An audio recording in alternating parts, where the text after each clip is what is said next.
अगर आप देखें तो खोसा साहब का आपने जिक्र किया, उन्होंने भी सोशल मीडिया पर एक वीडियो अपलोड की, मुख्तलिफ ओवरऑल एक इल्ज़ामात भी तो सामने आ रहे हैं। आपने किसी हलके में कोई ख़राबी देखी, आपकी नज़र में कहीं कुछ हुआ? देखिए, मैं सारे पोलिंग स्टेशनों का मामला तो नहीं जानता, जी।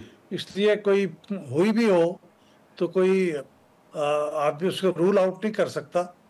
ख़ास तौर पे मैं देखिए, वो जो वहाँ दोस्त मोहम्मद खोसा साहब इलेक्शन लड़ रहे थे लगारी साहब के मुकाबले में, उनके दरमियान मैंने अर्ज किया ना कि 2024 के इलेक्शन में भी काफ़ी फ़र्क था।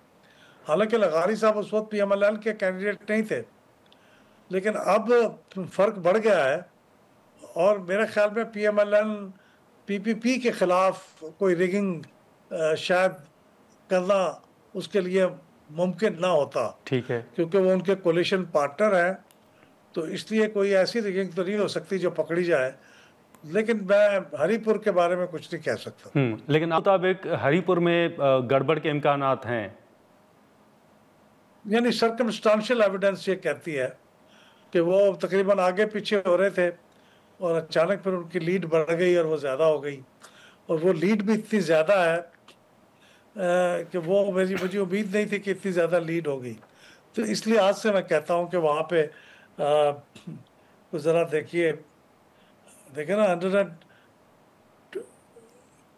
120,000 उनका है उमर अयूब साहब की बेगम साहबा का, और 160,000 बाबर नवाज खान साहब का है, तो 40,000 की लीड है। ये 40,000 की लीड का मामूली लीड नहीं है, जबकि पहले वो मैं देख रहा था कि बिल्कुल नेक नेक जा रहे थे, नेक टू नेक थे, हत्ता कि कभी उनकी लीड हो जाती थी, कभी उनकी लीड हो जाती थी।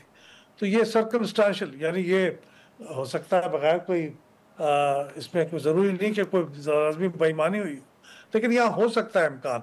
बाकी जगहों में तो मुझे इम्कान भी नहीं लगता। लेकिन अचानक लीड बढ़ जाने का आप जिक्र कर रहे हैं सर, इसकी वजूहात अमूमन क्या होती हैं? ये देखें, जीत नहीं रहा था एक उम्मीदवार, लीड कम थी। हाँ। और ये जनरल भी हो सकता है कि उन पोलिंग स्टेशनों का रिजल्ट हो जो फेवर करते हैं किसी एक कैंडिडेट को, मैं कह नहीं सकता, लेकिन इस बात का इम्कान पैदा हो जाता है। ठीक है। जैसा इम्कान है तो इसकी तहकीकात होनी चाहिए, ये कंप्लेंट करें और इसके ऊपर तहकीकात हो। चलें, ठीक है। बहुत शुक्रिया अहमद बिलाल महबूब साहब, वक्त निकालने का। नाज़रीन, गुफ्तगू आपने सुनी।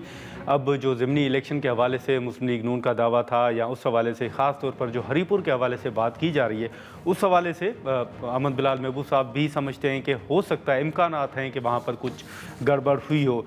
अभी जैसे इससे पहले हम नदीम अफजल चंद साहब से गुफ्तगू कर रहे थे, तो उस हवाले से भी उनके जो तहफ़्फ़ुज़ात मुस्लिम लीग नून के हवाले से हों, या इत्तेहाद के हवाले से हों, या 28वीं आइनी तरमीम के हवाले से हों, उस हवाले से भी उन्होंने पीपल्स पार्टी का बड़ा वाज़ेह तौर पर मौक़िफ़ रखा, और जो नून लीग को 1 माह की मोहलत दी गई थी, उस हवाले से भी पीपल्स पार्टी का ये मौक़िफ़ सामने आया है कि अब इस पर मुशावरत होगी और आगे की हिकमत अमली क़यादत ही तय करेगी। आज के प्रोग्राम में इतना ही, इजाज़त दीजिए, अल्लाह हाफ़िज़।